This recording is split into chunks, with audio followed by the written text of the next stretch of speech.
Gracias por seguir con nosotros en Acción 10 en la mañana. Una de las situaciones que más preocupa a los nicaragüenses, además de la economía a nivel general, es el tema del empleo y del poder de compra.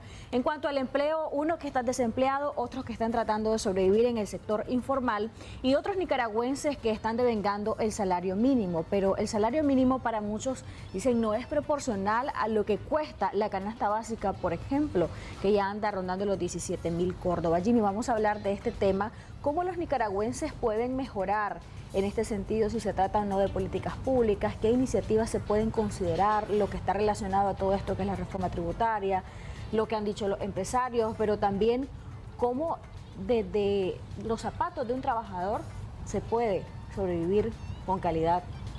Así es, Jocelyn, muchas propuestas existen en torno a este tema.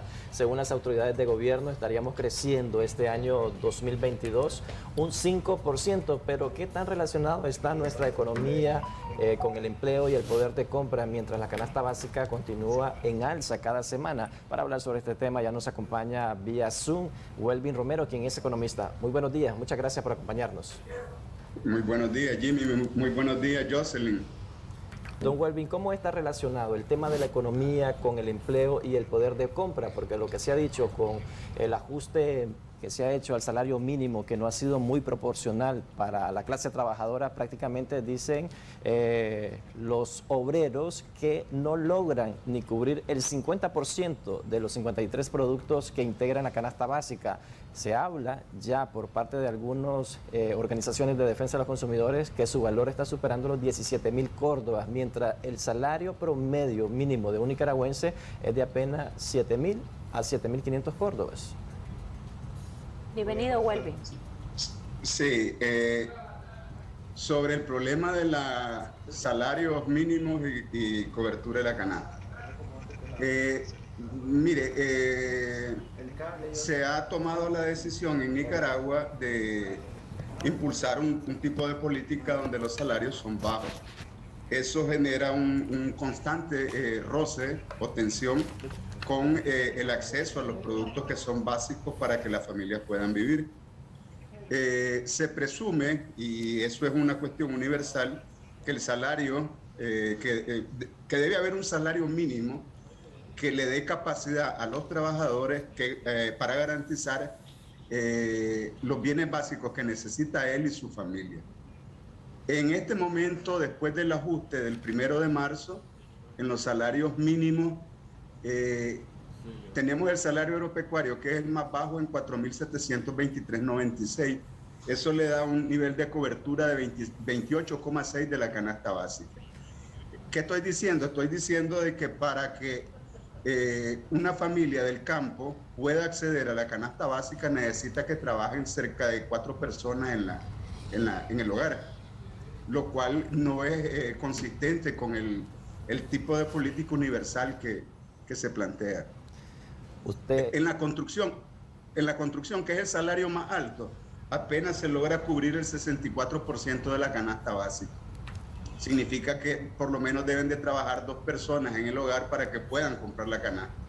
En el caso, Welvin, por ejemplo, de aquellos sectores que no están trabajando de manera formal y que pertenecen a ese sector informal, a los que están desempleados, a los que están en la esquina de su casa vendiendo algún producto para poder subsistir, mucha gente ha hablado que se debería, o muchos expertos más bien, que se deberían de implementar políticas públicas específicas para estos sectores, y se ha fomentado de parte de las autoridades nacionales la parte del emprendimiento, pero ¿basta con eso o habría que agregar algunas otras políticas públicas que puedan servir para esta gente? Mire, uno de los problemas de Nicaragua desde el año 90, uno de los problemas que tenemos es que asumimos un modelo económico que está basado en el mercado. Ese no es el problema, o sea, el problema es que eso no funciona. Y una de las dificultades a nivel de la institucionalidad es que ninguna de las entidades estatales es responsable por la generación de empleo. En Estados Unidos, en Europa, las instituciones a cargo de la economía, las autoridades económicas, el Banco Central de cada uno de esos países, en el caso de Estados Unidos se llama Reserva Federal, tienen como función el pleno empleo.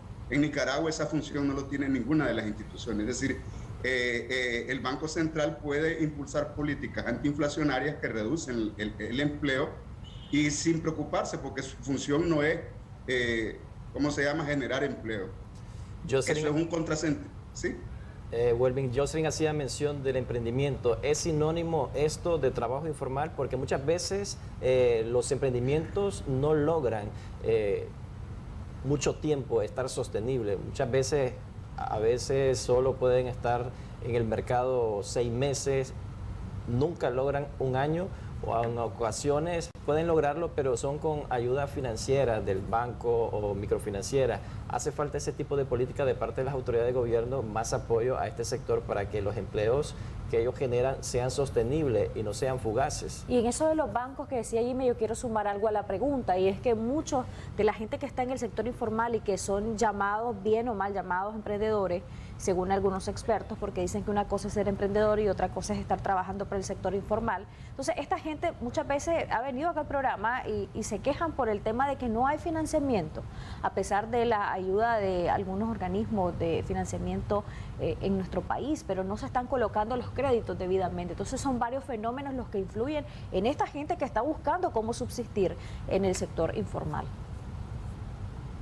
Sí, mire, yo estoy totalmente de acuerdo con las personas que han planteado de que llamarle emprendedores a todo el conjunto de personas que están intentando salir adelante es un eufemismo. La inmensa mayoría de las personas a las que les llamamos emprendedores en nuestros países, eso no es un problema solo de Nicaragua, son personas que están en sobrevivencia, que sacan una estufita a la calle y comienzan a vender tajadas con queso y pollo. O sea, es gente que está en sobrevivencia. O sea, eso no es alguien que está arriesgando para producir, para desarrollar una empresa y producir para el mercado, sino que básicamente lo que está tratando de hacer es de tener algo que comer mañana. Y nosotros, desafortunadamente, a eso también le estamos llamando emprendimiento. El otro tema que planteaba Jocelyn, que es el tema de los créditos, obviamente ahí tenemos un serio problema al punto de que en términos reales el crédito está estancado. Los bancos básicamente no están dando crédito a las actividades productivas y una economía desfinanciada es una economía estancada. Básicamente nosotros estamos dependiendo para crecer del ahorro externo en la forma de remesas, en la forma de cooperación internacional y en la forma de inversión extranjera directa. Welvin, vamos a invitar a la audiencia para que nos pueda marcar al 2222-7808 y pueda participar de este debate y soluciones que estamos haciendo el día de hoy en nuestro segmento para dar alguna solución o propuestas que sean factibles y que se puedan implementar a corto plazo. Recuerde marcarnos al 2222-7808. Ya tenemos una llamada telefónica. Muy buenos días. ¿Cuál es su aporte al tema que estamos abordando? Le escuchamos. Buenos días. Buenos días al canal 10, al noticiero líder de Nicaragua número 1. Muchas gracias. Yo Díganos. quisiera hacerle una consulta a ustedes y con ganas de ser siempre positivo. ¿Por qué no tocan ustedes el tema del embajador de Arturo? Ayer no lo tocaron, hoy es irrelevante. Tienen miedo, están amenazados. ¿Qué me le pasa, muchachos? Ustedes son el líder de Nicaragua, el noticiero. ¿Cómo va a ser posible que ustedes no toquen el tema del embajador? ¿Ah? Gracias, mi estimado amigo televidente, por su sugerencia y por ese cariño en decirnos que somos el líder. Efectivamente así es, y apreciamos esa preferencia de su parte, y sí lo hemos abordado, de hecho, en Acción 10 en la mañana, el día en el que el embajador hizo una denuncia pública ante el organismo multilateral, que es la Organización de Estados Americanos. Fue en este programa donde nosotros divulgamos justamente esa denuncia. Pero agradecemos siempre ese cariño y esa estima para con nosotros como Acción 10 en la mañana. Vamos a seguir. Otra llamada telefónica, Jocelyn. Así Muy buenos es, vamos días. a seguir ¿Cuál es con su más aporte o comunicaciones? consulta al tema? Buenos días, le escuchamos. Sí, buenos días. Sí. Como que está diciendo ahí el compañero que tiene en el programa, de que el que saca una estufa a la calle a vender 2, 3, 4 enchiladas no es un emprendedor. Déjenme decirle que este señor está muy mal. Para él, emprendedor es arrancar 2 millones de pesos y irte a generar una empresa, a comprar maquinaria, a comprar otra cosa. No, señor. Todo el que emprende un trabajo en la mañana es un emprendedor. es un emprendedor. Déjenme decirle que este señor está discriminando a la gente. Sale a la calle a trabajar día a día.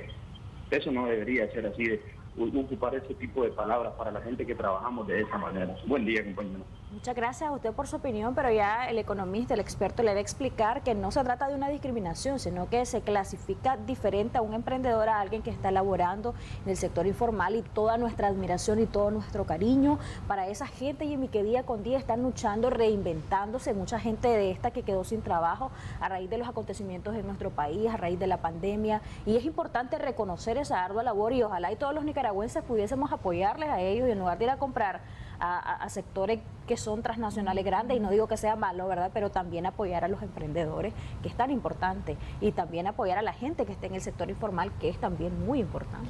Así es, el sector informal representa un pilar importante para la economía nacional, ya que ellos llevan el sustento a sus familias, además que son grandes consumidores en nuestro país. Sin ellos, estamos seguros que no lograríamos que la economía avanzara. Así que esa dinamización de la economía que ellos permiten. Pero antes de la llamada, yo quiero que Welby pueda responder a ese planteamiento y aclarar pues que no se trata de una discriminación, sino que se trata de que hay clasificaciones distintas, y una cosa es ser emprendedor y otra cosa es estar en el sector informal esforzándose día con día para salir adelante. Welby. Pero yo quería pedirle disculpas al amigo televidente si las palabras que usé no fueron las más adecuadas. Pero ¿qué es lo que sucede? Estados Unidos, por ejemplo, se considera una sociedad de emprendedores, que todo el mundo está buscando el sueño americano y todo el mundo está buscando qué hacer, va al banco, le dan crédito porque tiene garantía y comienza un negocio. En Nicaragua lo que tenemos son pequeños negocios que nacen, están un tiempo vivos y después mueren, y tienen una alta tasa de rotación, elevadísima tasa de rotación. Y entonces cuando uno plantea que Nicaragua es un país de emprendedores, que el 42% de la población que está en el sector informal, que está en el subempleo son emprendedores, lo que estamos diciendo es que estamos bien. Si aceptamos de que somos gente que intenta algo que hacer, estamos diciendo que estamos en sobrevivencia y que necesitamos un tipo de política distinta a la que se requeriría para un emprendedor. Welby, para seguir generando empleos en nuestro país, ¿qué políticas se necesitan? Porque en el sector privado se está requiriendo más inversión extranjera directa. Vemos que hay países que prácticamente han dejado fuera a Nicaragua para poder depositar su capital en Nicaragua precisamente. ¿Qué se puede hacer en ese sentido? ¿Las autoridades qué pueden hacer? Pero antes que me responda, vamos a recibir una llamada telefónica, Yosemite. Así es, muy buenos días. Gracias por llamarnos. Adelante con su comentario o su pregunta para nuestro invitado. ¿Aló? Le escuchamos. Buenos días. Buenos días, le escuchamos. Bueno, parece que ya nos sigue en línea nuestro amigo o amiga que estaba llamándonos. Mil disculpas. Recuerde que puede marcarnos 2222-7808. La pregunta que hacía Jimmy Welby. Sí, mire, en términos de empleo, a enero de este año, nosotros crecimos 5,9% con respecto a enero del año pasado, lo cual son excelentes noticias. Sin embargo, todavía estamos un 14,4% por debajo del 2018, es decir, no hemos logrado recuperar el nivel del 2018, pese a que el año pasado, según cifras del Banco Central, el crecimiento de la economía fue de 10,3%, lo cual es altísimo, pues hasta donde recuerdo, más de 20 años no habíamos tenido un crecimiento alrededor del 10%. Eso es extremadamente relevante. El problema es que todavía no alcanzamos el nivel del 2018, pues todavía no nos ubicamos dentro de ese nivel. Y para generar empleo en Nicaragua es un país de pequeños y medianos negocios. El 83% de los negocios en Nicaragua son pequeños y medianos. Y cuando hablamos de pequeños y medianos hay que dimensionar ese concepto a lo que sucede en Latinoamérica. O sea, por ejemplo, para Colombia, para Venezuela, para Brasil, Nicaragua sería un país de pequeños negocios, porque las dimensiones que tienen nuestras actividades económicas son bastante pequeñas. Son contados con los dedos las empresas que tienen más de 100 trabajadores fuera de la maquila. Y entonces lo que necesitamos es un tipo de política que se oriente al desarrollo de este tipo de negocios, de las MIPYMES. Las MIPYMES tienen un problema de mercado interno bien serio. Por un lado, tienen empresas que los suplen de actividades que tienen comportamientos monopolísticos, y por el otro tienen una demanda bastante precaria. Y entonces la opción que les queda es exportar, pero exportar para un pequeño negocio no es tan fácil. Se requiere de una actividad constante y de políticas públicas que favorezcan el crecimiento de las exportaciones. Hay una llamada, Welvin. Vamos a hacer una pausa en su comentario y respuesta. Hay una llamada y ya seguimos abordando este tema. Así es, muy buenos días, le escuchamos. Buenos días. Sí, le escuchamos. Gracias por esperarnos. Okay. Gracias, Pedro. Bueno, no sé si ustedes han escuchado acerca de un tipo de ingresos que han tenido últimamente las personas. Por lo menos en mi caso, yo ocupo la aplicación que ustedes tal vez la conocen, el Driver. Sí, continúa. Esa aplicación es libre, ¿me entendés? No está, ¿cómo te digo? Controlada por Intranma ni nada de eso.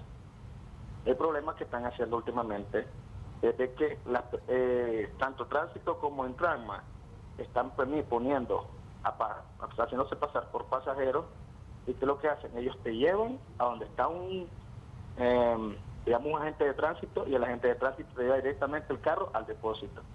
Y tenés que pagar una multa de 7,000 córdobas.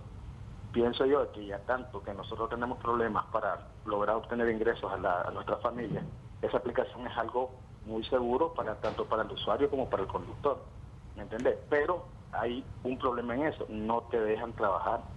¿Por qué? Porque ellos quieren monopolizar todo lo que es transporte, y ese es el problema que nosotros tenemos. Por lo menos yo en mi caso, es un ingreso que yo tengo para mi familia, pero están con ese tipo de mañas, pues que no dejan egoísmo, que no dejan que solo ellos quieren trabajar. ¿Entiendes? Tal vez eso ya no es tanto por el tema, pues, pero es una denuncia que ese es una entrada para la familia, y es algo que nosotros estamos utilizando para poder generar, y es cosa que nos están dejando. Muchas gracias por su comunicación y por expresarnos esa vivencia, y es el caso de lo que decíamos, mucha gente está acudiendo a otras prácticas laborales, a otras opciones para poder subsistir. ¿Cómo funciona esto? Realmente el amigo televidente pues dice no nos dejan trabajar.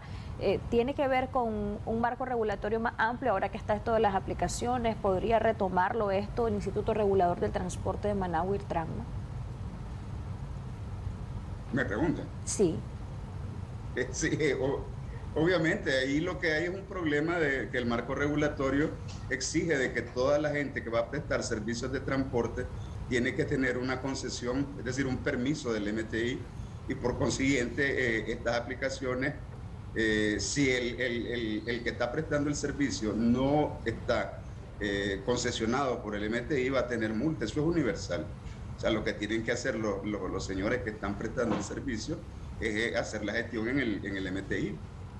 Welvin, hablemos del poder de compra. ¿Qué tanto se ha perdido el año pasado y qué tanto se está perdiendo actualmente? Le comentaba al inicio del programa que las organizaciones de defensa de los consumidores aseguran de que la canasta básica está superando ya los 17,000 córdobas. ¿Cómo se desmejora el salario de los nicaragüenses al aumentar los productos que integran la cesta familiar? Mira, el dato que se maneja como oficial hasta este momento es que la canasta, está hasta enero, ¿verdad? Y que la canasta cuesta 16,500. Obviamente la velocidad con que ha crecido la canasta básica supera con creces la inflación y supera con creces el ajuste que se ha hecho a los salarios. Si nos vamos a los salarios promedios de todos los asegurados, nosotros tenemos que el salario real entre el 2022 y el 2021 se deterioró en 3%. Es decir, en términos reales, el salario dividido entre la inflación da que nuestra capacidad de compra se deterioró 3%.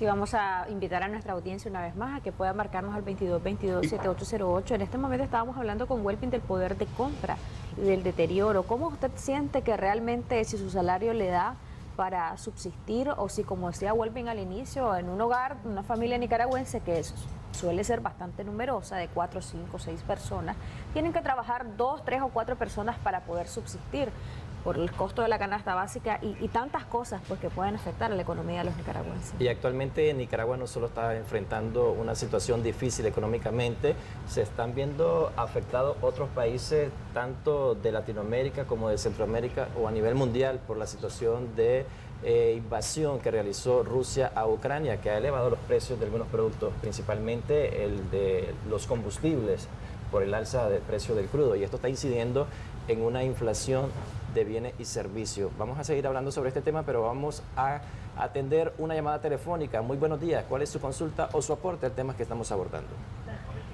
Escuchamos. Buenos días, Jimmy y Jordi. Buenos días. Buenos días, bienvenido. Hermano, yo oí la plática del día 4 de octubre con Roberto González. Yo soy jubilado. Sí. Óigame, la pregunta que le hicieron a Roberto fue que lo iba a salir a los jubilados, lo iba a salir el aumento de salario el 1 de marzo y no lo salió nada. ¿Qué dicen ustedes? Si nos pueden ayudar a llamar a Roberto, pues porque es sindicalista, ¿verdad? Para que lo ayude a los jubilados.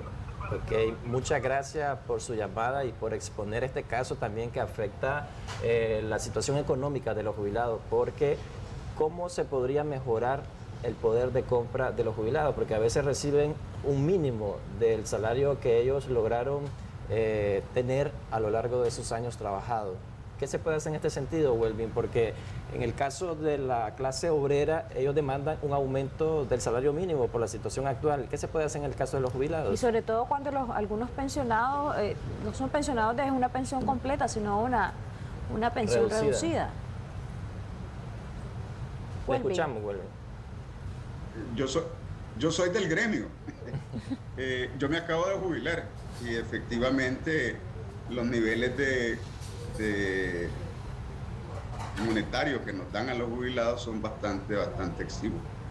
Y entonces, mire, el problema es que hasta donde yo entiendo, no soy experto en temas de seguridad social, hasta donde yo entiendo, lo que establece la ley es que la pensión para un pensionado que estuvo cotizó 750 semanas, no puede ser menor al salario mínimo del sector donde estaba.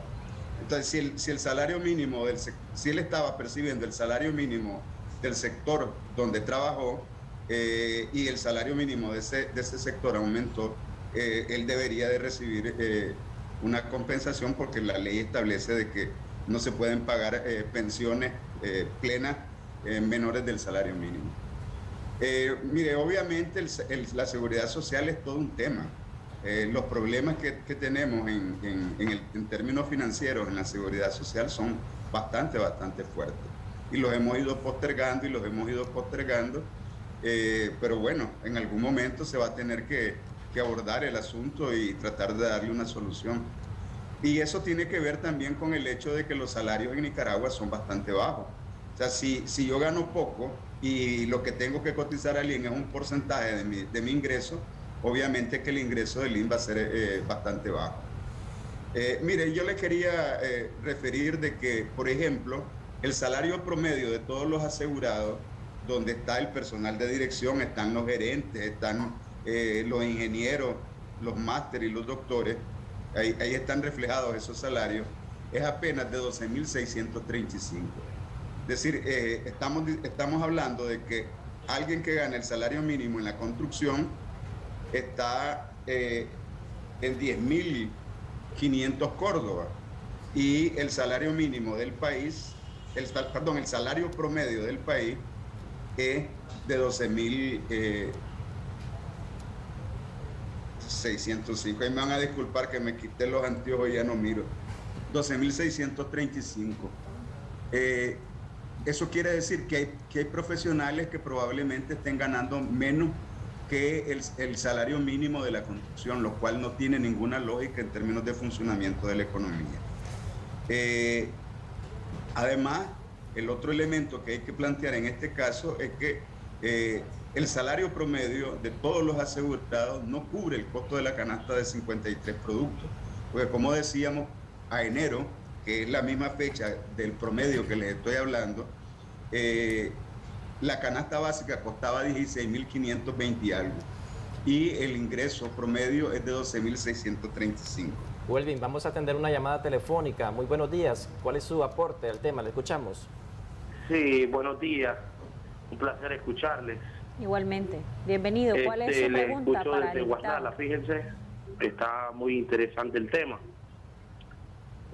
Solo quiero saber por qué no existe una relación entre el salario y la canasta básica.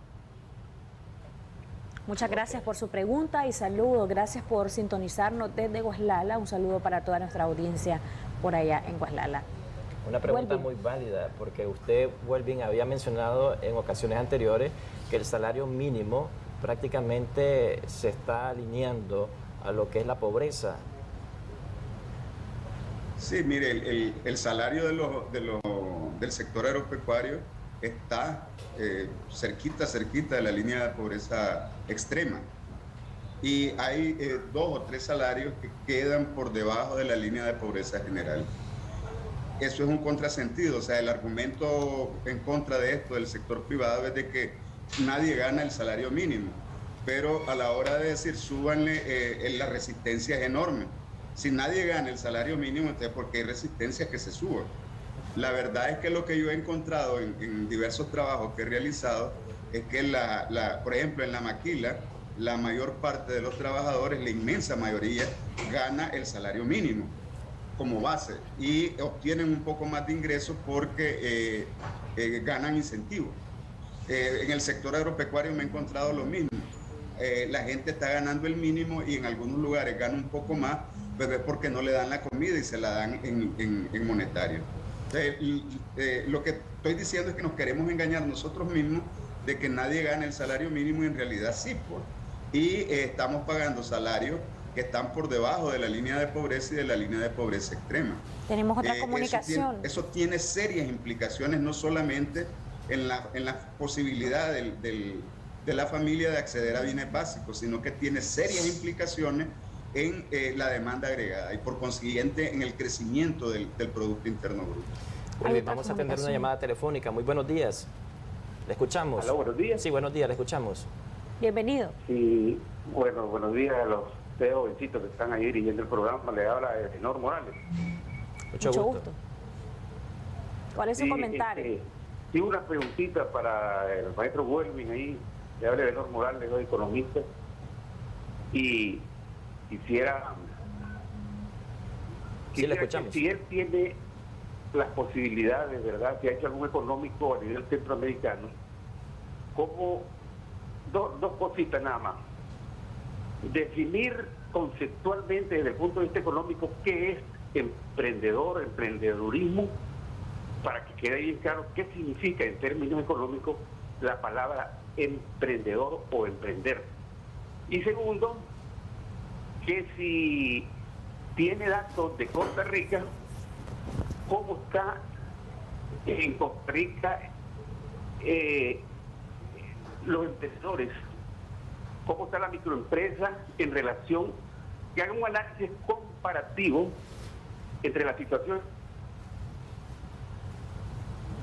Parece que se interrumpió la comunicación. Muchas gracias por llamarnos. Él hacía 2 preguntas: la definición de emprendedurismo en materia económica, qué significa eso, y la comparación entre la economía costarricense y la nuestra, en temas de inversión, etc. Sí, en términos,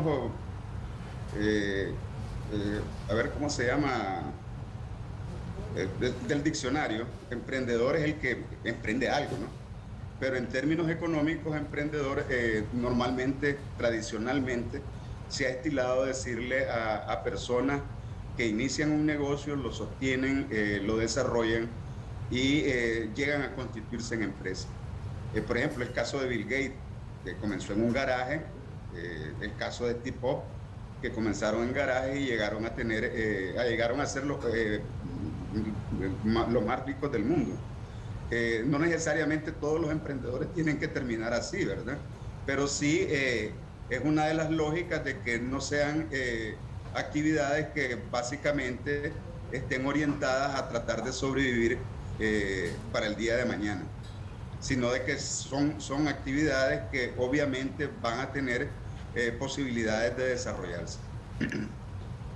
Welby, vamos a dar lectura a unos comentarios que nos hacen a través de nuestra transmisión de Facebook, Canal 10 Nicaragua. Nos dicen, el problema en Nicaragua está en que el dinero no está rindiendo debido a los altos costos de los productos de la canasta básica. Es decir, de nada sirve un aumento salarial porque todo se queda en los impuestos y en el IR. ¿Esta es la situación que estamos atravesando, Welby?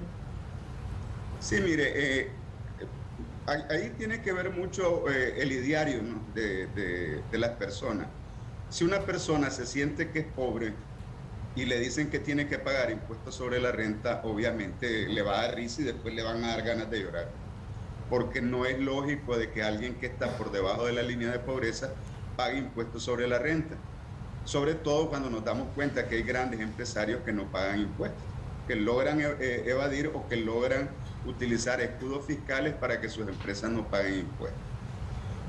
Y entonces eso provoca de que las personas tengan una mala actitud con respecto al impuesto sobre la renta. Pero hay otros países donde es normal, pues sos un trabajador, vos pagás tu impuesto sobre la renta.